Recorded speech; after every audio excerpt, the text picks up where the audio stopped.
abuelo era un simple jornalero de la provincia de Toledo y, como otros muchos, pues había votado al Frente Popular, que fue el que ganó las elecciones del año 36, y cuando hubo el golpe de Estado militar, las fuerzas franquistas, mejor dicho, fascistas de este país, pues al llegar a su pueblo, sin juicio previo, como en miles de casos, le cogieron y le asesinaron. Le fusilaron a las afueras de su pueblo, dejando viuda a mi abuela y a sus 3 hijos. Ahora me doy cuenta, a lo mejor en aquellos momentos no, de que mi padre siempre había llevado pues como una doble vida, si dijéramos, por su militancia en el Partido Comunista. Y el recuerdo ya que tengo más grande es de cuando, la noche que le detuvieron, de cuando llegó un familiar a decírnoslo a casa, que había ido la policía, la social, a por él, y se lo llevaron a mi padre y todos los que había allí. Me detuvieron en una huelga general de aquí de Madrid de la construcción. Habíamos hecho un piquete, se había parado la obra, aparecen unos guardias civiles con el triconio, ¡manos arriba, no se muevan! Joder, y yo dije, joder, ¿de dónde me ha aparecido esto? Pero si no, bueno, ya nos llevaron al cuartel de Móstoles. ¿Cuál es?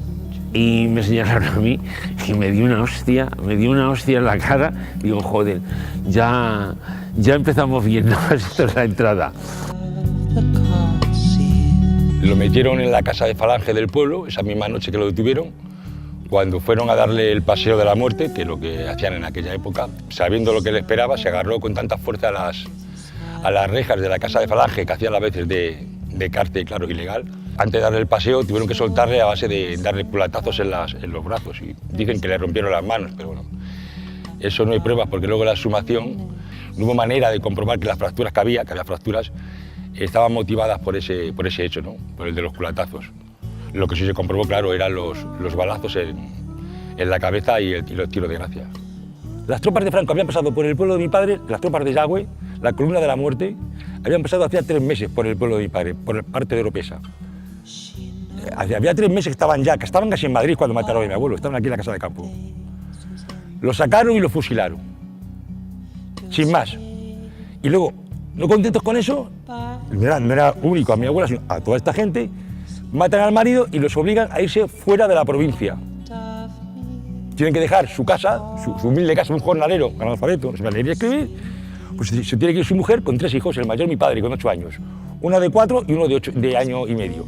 Cuando empezamos a indagar en las fuentes orales, fuentes primarias, lo que yo descubrí fue que todo el mundo sabía dónde estaba mi abuelo y sus compañeros de fosa. Todo el mundo en el pueblo. Estaba a 100 metros del pueblo, a 100 metros. O sea, de hecho se oyeron los disparos cuando le fusilaron, todo el mundo oyó los disparos. Mi padre, imagínate, se tiró 21 días en la Dirección General de Seguridad. Le condenaron a 6 años y ya cuando le pregunta el juez o el abogado, no sé quién sería, que si tenía algo que decir, pues él se levantó y dijo que sí, que era comunista y que seguiría siendo comunista. Entonces le pusieron 1 año más de cárcel. Pero mi padre de ese tema ha hablado ya muy tarde. En aquellos tiempos él de ese tema no hablaba. Yo me acuerdo que mi madre le preguntaba cuando íbamos a comunicar en Carabanchel con él, anda, que no te habrán dado, menudas palizas. Y él, a mí ni me han tocado, decía, a mí ni me han tocado.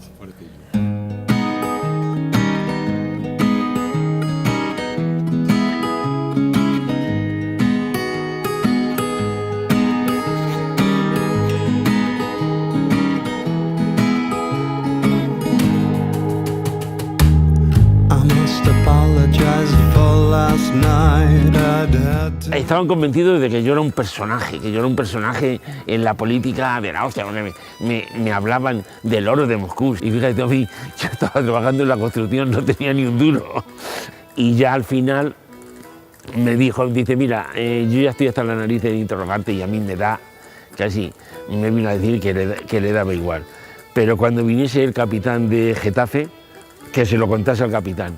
No llegué a ver el capitán y, claro, suerte para mí y desgracia para otros, porque en esa huelga también detuvieron a otros dos de Parla, también eran de mi edad, y los tuvo todo el día interrogándolos y colgados de las esposas de un palo, así, de un palo.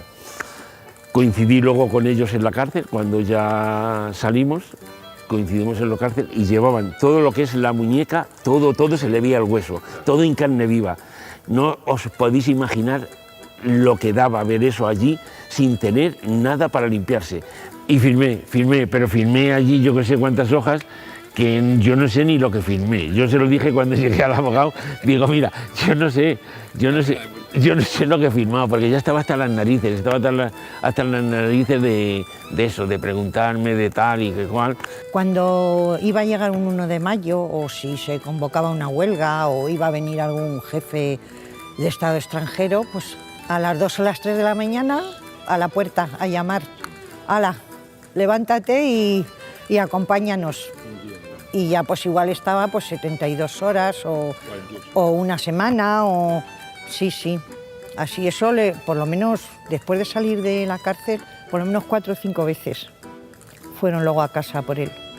A raíz de la detención de mi padre, pues se volvió una revolucionaria que perdió el miedo a policía y a todo el mundo. A un tío mío, el marido de la hermana de mi padre, él estuvo condenado a muerte. No sé, estuvo 7 años o me parece con la pena de muerte.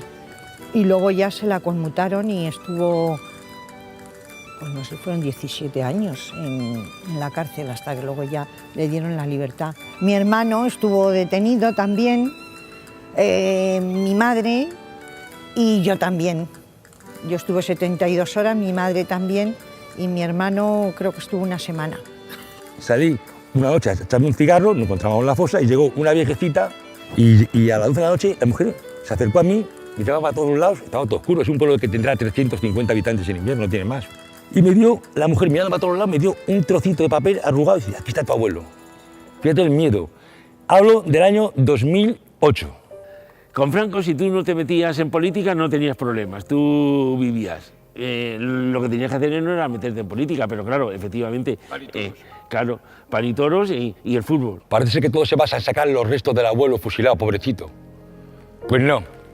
Mi padre me dijo en su día que si sacábamos los restos de su padre solamente para el aspecto de lacrimógeno, de la penita, y no se explicaba en este país, en las universidades, en los colegios, no se explicaba la verdad de lo que pasó, por qué pasó lo que pasó, quiénes fueron los responsables de lo que pasó, qué buscaban los que hicieron el golpe de Estado. Que si no se explicaban todas esas causas, a mi abuelo que no le sacaran. El desconocimiento generalizado de nuestra historia hace que se perpetúe la ignorancia de lo que ha pasado en este país. Y sigamos adelante como si nada. Que a su padre lo fusilaron en Ocaña y cuando hablan de su padre dicen... Cuando mi padre falleció, que le dijo mi marido, dice, no, tu padre no falleció, tu padre lo asesinaron. Claro, que falleció. Entonces dice, pero bueno. Y aquí en este país se ha tergiversado, se ha prostituido la historia. Claro, evidentemente porque los ganadores fueron los fascistas, cosa que no pasó en Europa. Las fuerzas fascistas fueron derrotadas por los aliados en el año 45, después de la Segunda Guerra Mundial. Y en esa derrota hubo un proceso de desnazificación en los juicios de Nuremberg. A partir de ahí, en toda Europa se hizo, a los niños se les enseñó lo que era el fascismo, las consecuencias del fascismo, de la intolerancia, y se aprendieron muchas cosas. Pero España fue el único país de Europa en el que el fascismo venció. Entonces, toda la educación que se ha dado en España durante 40 años, pues ha habido un lavado cerebral de la sociedad que todavía hay remoras. De hecho, aquí pasa lo que no pasa en ningún país de Europa. Hay calles que en vez de homenajear a gente que ha hecho algo por la sociedad, homenajean a asesinos de guerra, a criminales de guerra, a Varela, a Fanjul, a Millán Astray, a todos los militares fascistas. En Alemania es impensable que haya calles o plazas que se homenajeen a Hitler, a Goering, a Eichmann o a Mussolini en Italia. Si algún día este país conseguimos que seamos una democracia en todos los sentidos de la palabra, no digo yo ya que sea una democracia porque solamente reconozcan reconozcan toda la represión del franquismo, no, por todo, que se reconozca todo, pero que estos testimonios lleguen a los libros de historia de los chavales, de los colegios. Que no hay ningún tipo de revanchismo, ni venganza, ni nada de eso, sino que se sepa realmente lo que pasó, que la gente se entere, piensen un poco en lo que pasó y en lo que se ha estado haciendo durante 40 años en este país, para que no se olvide y no volvamos a cometer el mismo horror, y que hay que conocer la historia verdaderamente como fue, no como nos la han contado y nos la siguen contando todavía. Un país que no sabe su pasado no puede entender su presente y por tanto no puede planificar su futuro. Tengo absolutamente ningún rencor, y yo lo que sí pretendo o quisiera que todos estos testimonios quedasen para la historia. Verdad, justicia y reparación. ¿Qué revanchismo después de tantos años? No. Lo que queremos es de verdad una justicia, una verdad y una reparación. Y sobre todo ser conscientes de que una democracia no puede seguir adelante cuando sus pilares se asientan en un montón de muertos y de sangre inocente, y que siguen en las cunetas y que nadie se hace responsable de ellos.